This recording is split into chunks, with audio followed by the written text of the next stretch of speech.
सत्संग जी, प्यार से कहना धन निरंकार जी। गुरु ब्रह्मा गुरु विष्णु गुरुदेवो महेश्वर गुरु साक्षात् परं ब्रह्म तस्मै श्री गुरवे नमः।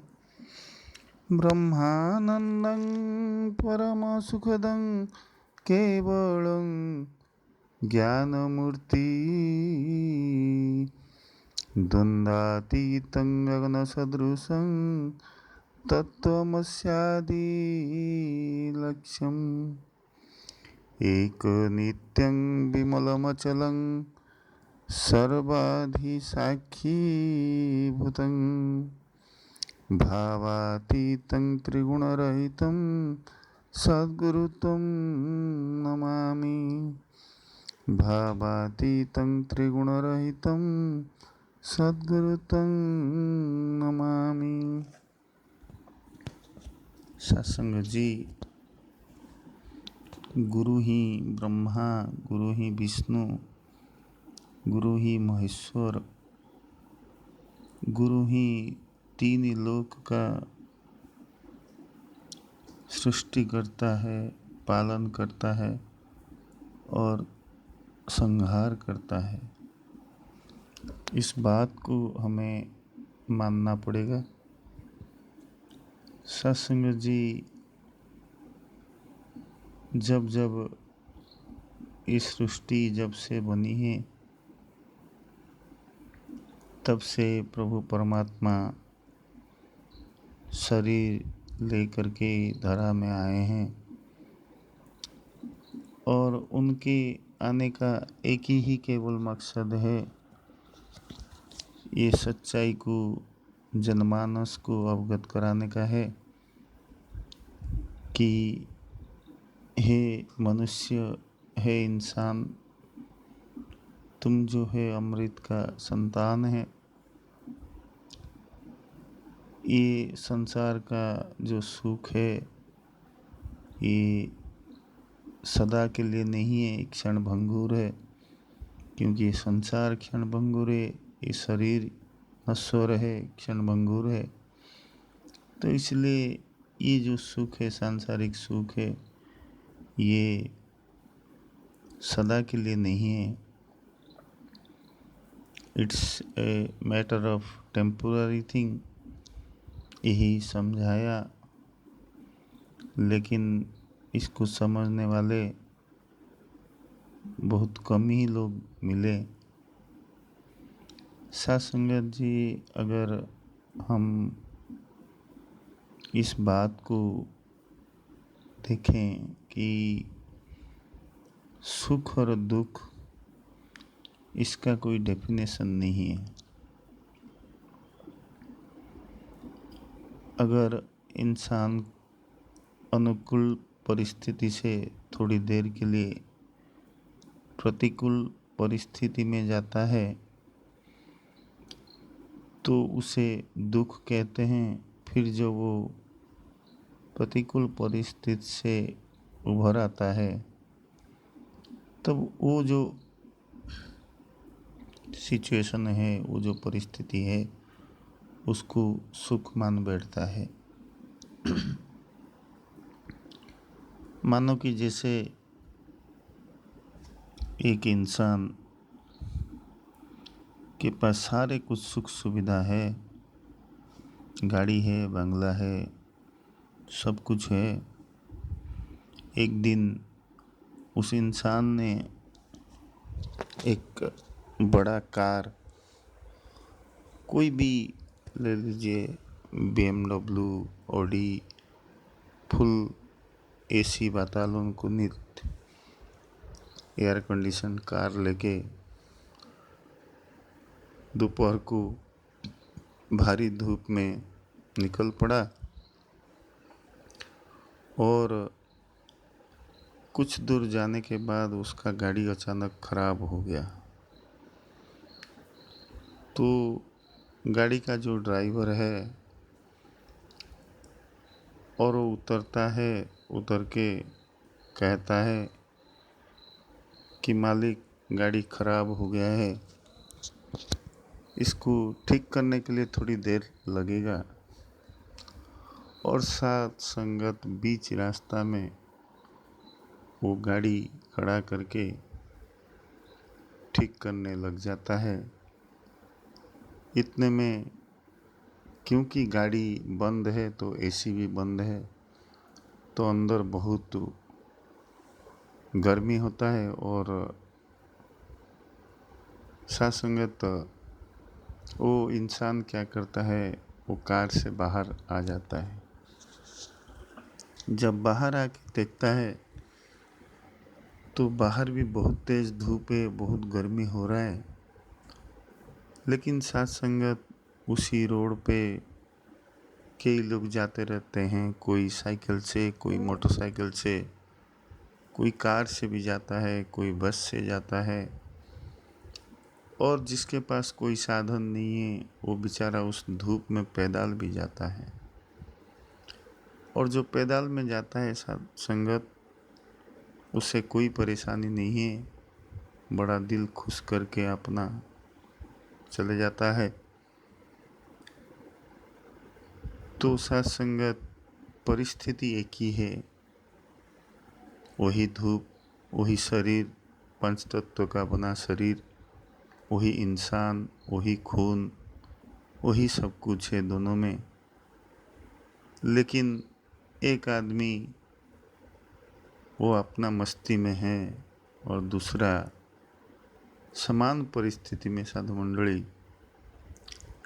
साथ संगत उसको तकलीफ हो रहा है।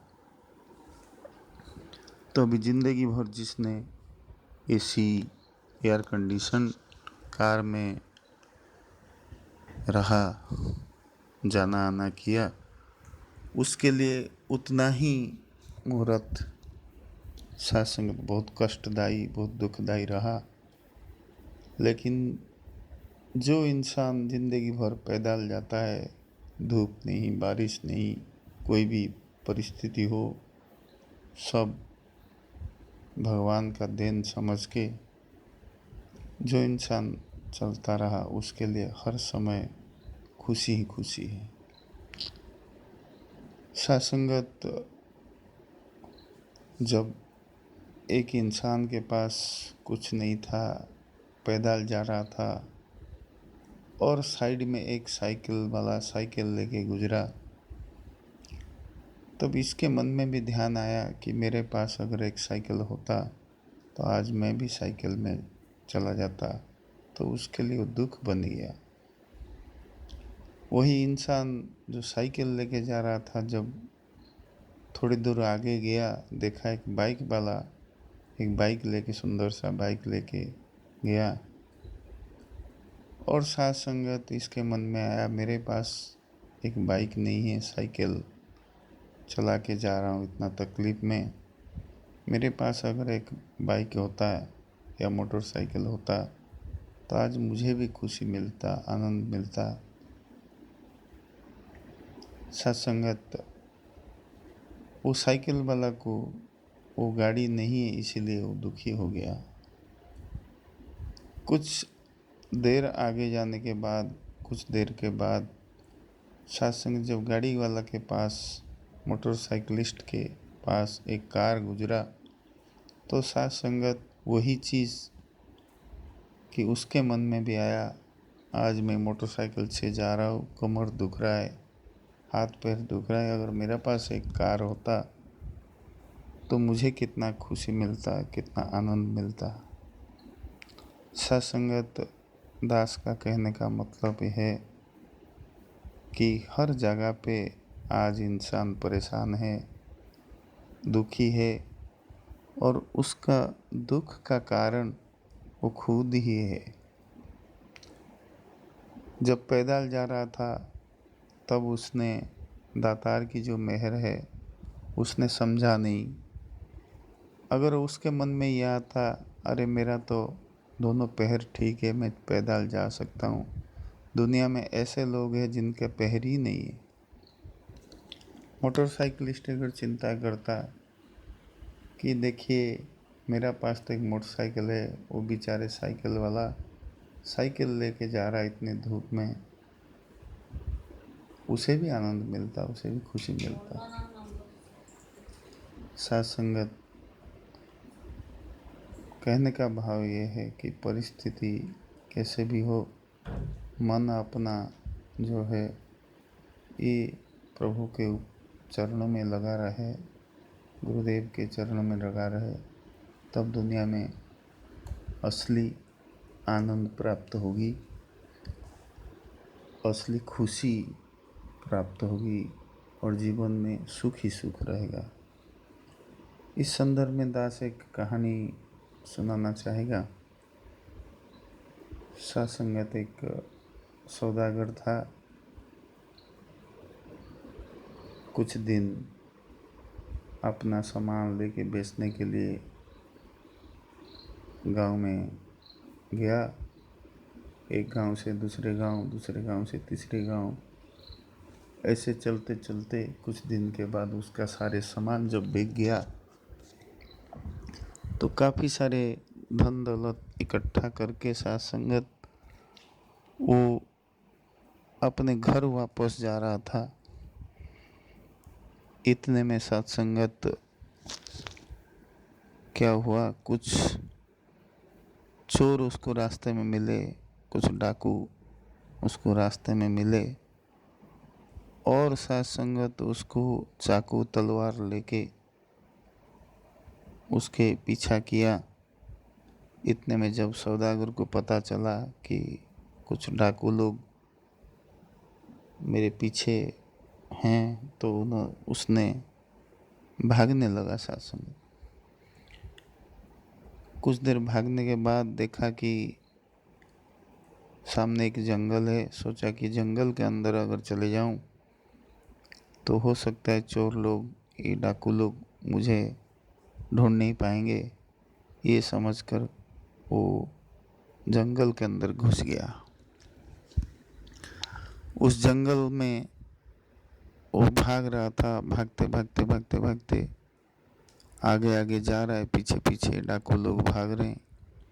रुक जाओ नहीं तो हम मार देंगे, रुक जाओ।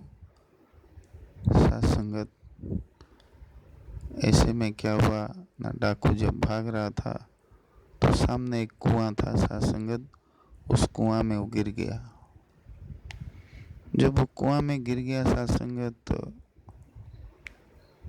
तो जैसे अंदर गया तो एक बरगद का पेड़ का जो जड़ है वो कुआं के अंदर घुस गया था। तो साथ संगत उसी में वो लटक गया और लटकने के बाद साथ संगत उसने वो कोशिश करके वो जड़ के ऊपर बैठ गया। जड़ बहुत मजबूत था और इधर जो पीछे डाकू लोग भाग रहे थे साथ संगत, उन्होंने देखा कि सौदागर कुआं के अंदर घुस गया और इन्होंने क्या किया ना, इनको और कोई मिला नहीं साधन, तो उन्होंने वहीं वेट किया कि जब सौदागर उधर से बाहर आएगा कुआं से तब हम उसको मारेंगे, काटेंगे और उसका सारे धन दौलत लूट लेंगे। साथ संगत, इतने में सौदागर देखा नीचे की ओर बहुत गड्ढा, बहुत बड़ा गहरा कुआं था और उस कुआं के नीचे एक सांप जो है साथ संगत अपना फन दिखा के वो इंतज़ार कर रहा है कि कब सौदागर नीचे गिरेगा और मैं उसे दसूंगा। इसको देख के सौदागर डर गया। ऊपर साथ संगत डाकू है, ऊपर जाएगा तो मार देंगे, नीचे गिरेगा तो सांप है साथ संगत, वो धंसेगा तो ऐसे ही मर जाएगा। और साथ संगत बाजू में देखा जिस जड़ के ऊपर इसने बैठा था, उस जड़ के जो मूल है उस मूल को 2 चूहे काट रहे थे साथ संगत।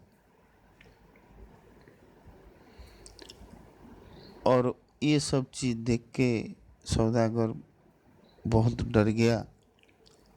डरने के बाद सोचा अब तो कुछ कर ही नहीं सकता, अब कोई भी साधन नहीं है। तो उसने भगवान से प्रार्थना किया कि भगवान हमें बचा लो। जब ऊपर मुंह करके जब भगवान को याद किया तब उसका मुंह में एक जीभ के ऊपर एक मीठा मीठा सा चीज़ लगा। जब उसने आँख खोल के देखा कि वो बरगद का जो पेड़ था उसमें एक मधुमक्खी का बहुत सारे मधुमक्खी मधु इकट्ठा कर रहे थे। तो उसमें से मधु जो है धीरे धीरे टपक रहा था। और साथ संगत अपने जान बचाने के लिए उसने क्या किया, ना वो जीभ को खुला रखा, जैसे एक बूंद मधु की एक बूंद गिरने लगी उसको खाया और उसका आनंद लिया। फिर दूसरा बूंद जब गिरा उसको भी खाया और मज़ा आया। ऐसे साथ संगत उसने ऊपर की ओर देखा और मधु का मिठास जो है वो उसका मज़ा लेने लगा। और साथ संगत इतने में उसने परमात्मा को याद करना भी भूल गया।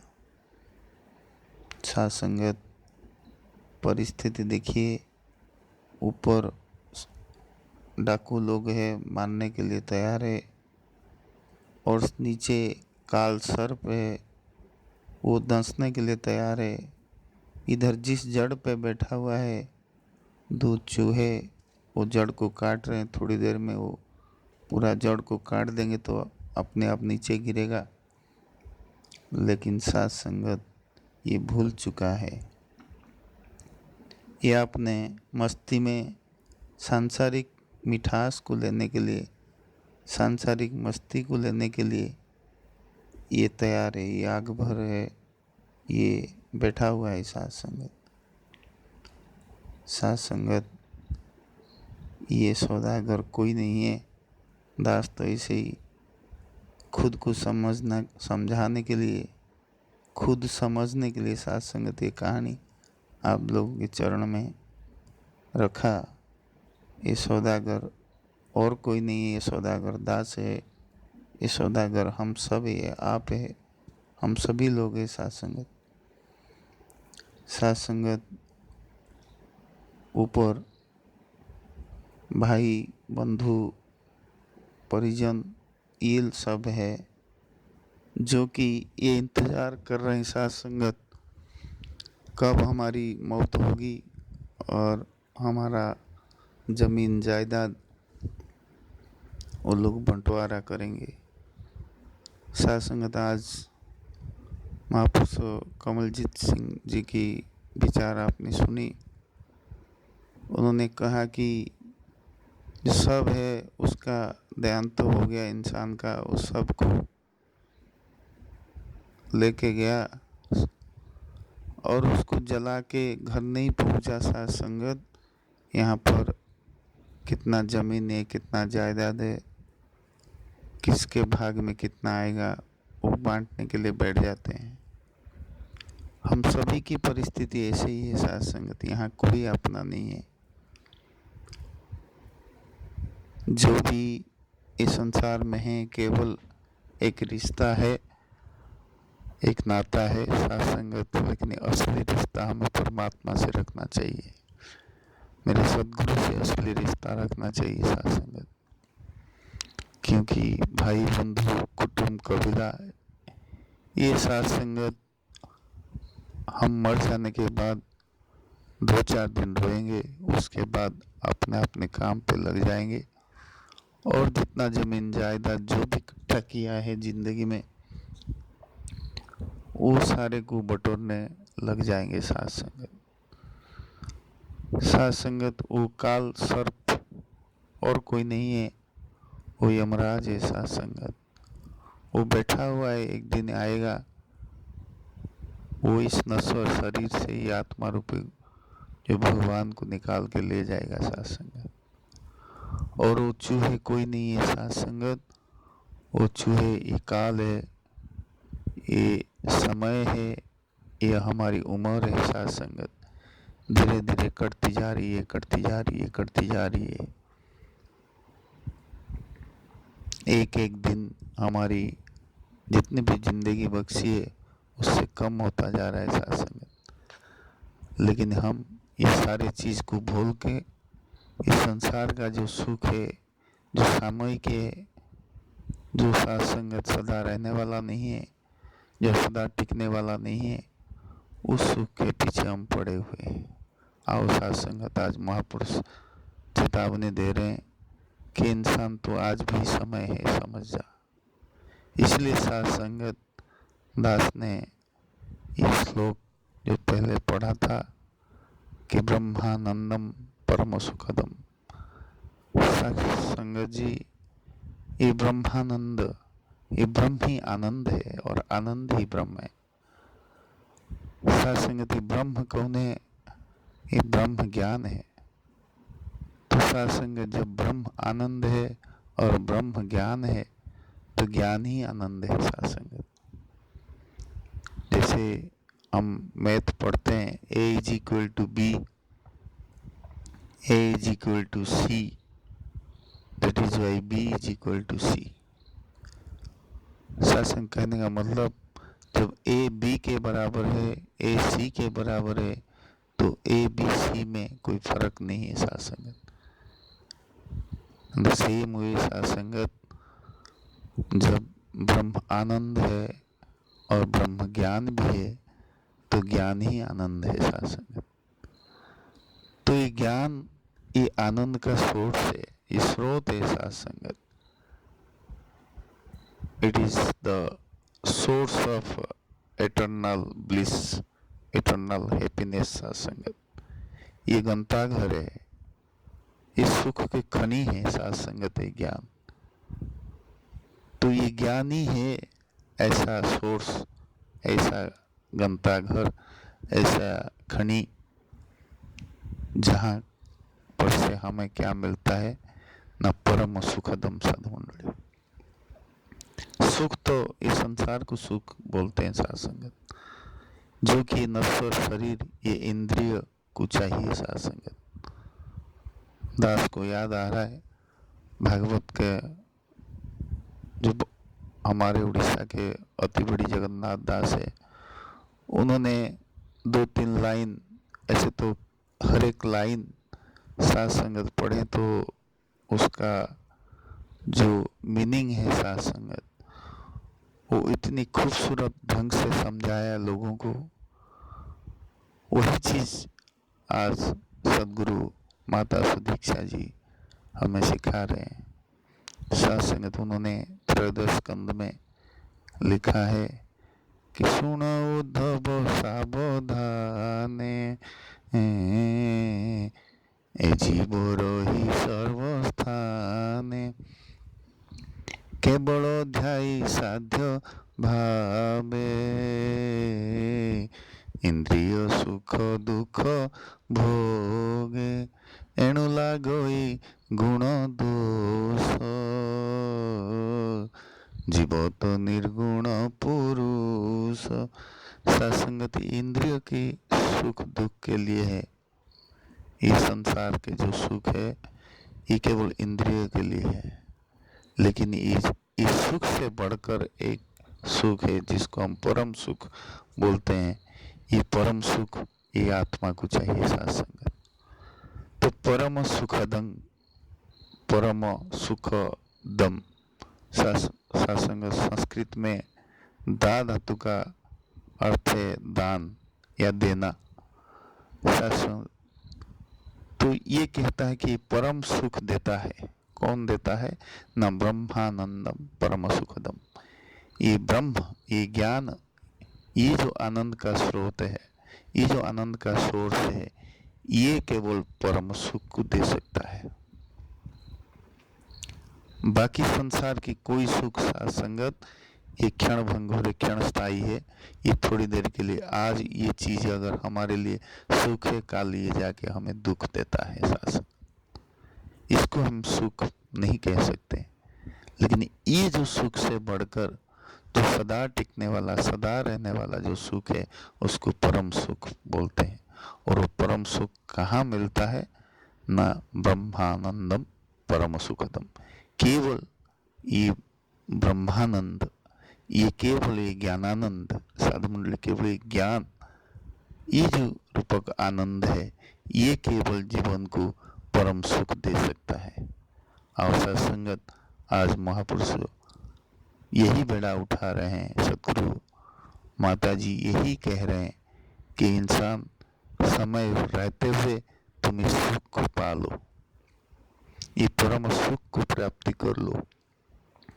जब तुम परम सुख को प्राप्ति कर लेगा, जीवन में तुम्हारे और कोई सुख की आवश्यकता नहीं रहेगी। तुम सुख से माला माल हो जाओगे, तुम आनंद से माला माल हो जाओगे, तुम्हारा जीवन सुख से भर जाएगा, तुम्हारा जो इस धरती पे आने का जो मकसद वो पूरा हो जाएगा। आओ आलो, उठो जागो, पालो जिसको पाना है सत्संगत। क्या चीज़ पाना है सत्संगत? ये ज्ञान। ये ज्ञान को पाने के लिए बार बार महापुरुष जन यही आवाज़ दे रहे हैं। तो आज भी यही बात किया जा रहा है कि ब्रह्मानंदम परम सुखदम केवल ज्ञान मूर्ति। ज्ञान के द्वारा ही, ये ज्ञान और मूर्ति मानते हैं साधु मंडली, ज्ञान का मूर्ति है साधु संगत। ये सदगुरु, आइए साधु संगत, इस सदगुरु के चरण में हम खुद को समर्पित कर देते हैं, हम अपने आप को न्यौछावर कर देते हैं, अपने अस्तित्व को मिटा देते हैं। साधु संगत ये परम सुखदायी है, ये परम सुख ही दे देगा, ये परम सुख ही मिल जाएगा, ये परम सुख हमें प्राप्त हो जाएगा, हमारा जीवन सार्थक हो जाएगा। साधु संगत यही बात कह रहे हैं। तो आओ साधु संगत, दास और ज़्यादा समय नहीं लेगा, ऐसे ही बहुत समय हो चुका है। तो दास ने जो बोला साधु संगत, दास अधम है, कोई ज्ञान नहीं है, बहुत छोटा है, आपके चरणों के धूल है। अगर कहने का दौरान कोई गलती होगा तो माफ़ कर दीजिएगा। और अंतिम में सदगुरु माता जी के चरणों में यही अरदास, यही प्रार्थना करेगा कि माँ सबको तू सुख दे। सर्वे भवन्तु सुखिनः, सर्वे सन्तु निरामया, सर्वे भद्राणि पश्यन्तु, माँ कश्चित् दुख भाग भगेत्। साधु संगत जी प्यार से बोलिए धन निरंकार जी।